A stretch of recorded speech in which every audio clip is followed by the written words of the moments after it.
മുസ്ലിം ലീഗിന്റെ സംസ്ഥാന പ്രസിഡന്റ് ബഹുമാനപ്പെട്ട സാദിഖ് അലി ശിഹാബ് തങ്ങൾ ഉൾപ്പെടെ വഖഫ് വിഷയത്തിൽ ക്രൈസ്തവ ന്യൂനപക്ഷം അനുഭവിക്കുന്ന സങ്കടങ്ങൾക്ക് പരിഹാരം കാണണം, ഒരാളെ പോലും കുടിയിറക്കാൻ പാടില്ല എന്ന് മുനമ്പത്ത് ചെന്ന് പറഞ്ഞു.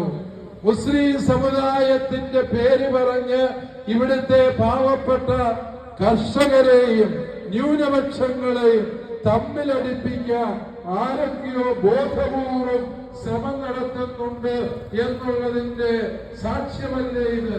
ഓർക്കുക, സർക്കാർ വിളിച്ച ഉന്നതതല സമിതി യോഗത്തില് അതിന്റെ ചുമതല വഹിക്കുന്ന സർക്കാർ ഉദ്യോഗസ്ഥൻ സർക്കാരിന്റെ ജനപ്രതിനിധികളായ മന്ത്രിമാരെ പോലും മുൾമുനയിൽ നിർത്തിക്കൊണ്ട് പറഞ്ഞു വിട്ടുകൊടുക്കില്ല, പകരം ഇതിനെന്ത് പരിഹാരം